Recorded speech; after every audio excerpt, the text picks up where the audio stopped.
Now, for mentorships, Steve, is it like a one size fits all, meaning like one coach is the perfect coach for everybody?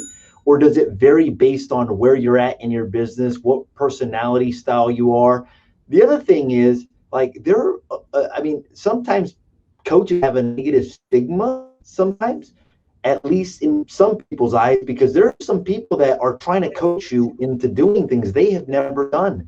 They're trying to help you grow some sort of company, but they've never done it, or they read about it in a book, or maybe they're just exaggerating what they've actually done. How does somebody go about selecting the right mentor? That's a great question. I think that, yes, the challenge with, and I don't really consider myself a coach because I'm out there in the grind, right? I'm in the heat of battle. I'm doing this too, right? So, but I think a lot of people is the barrier to entry is so low with social media that anybody can be a guru, anybody can be an expert, anybody can have a Photoshop paycheck on Instagram driving a rented Lambo and say they're an expert. You know, the challenge is it's up to you, the person, to do your fiduciary responsibility to go and inspect that person.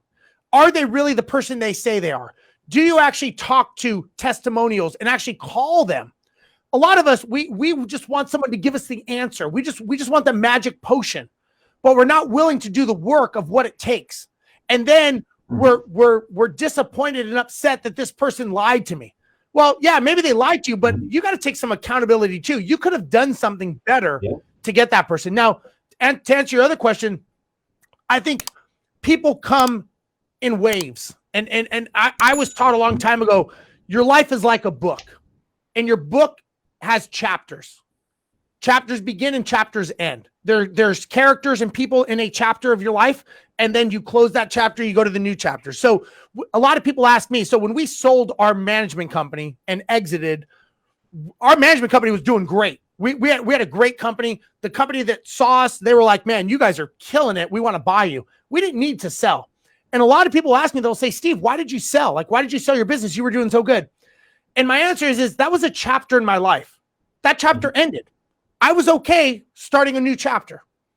Some chapters are long, some are short, some are good, and some are bad. And there are people in those chapters. And the people that helped me back then are not the people that I need now.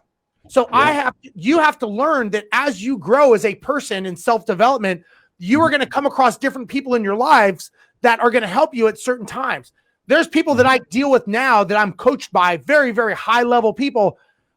It would have been like they were talking bear to me when I was first starting out. Like I wouldn't even know the words they were using because I wasn't ready for the message.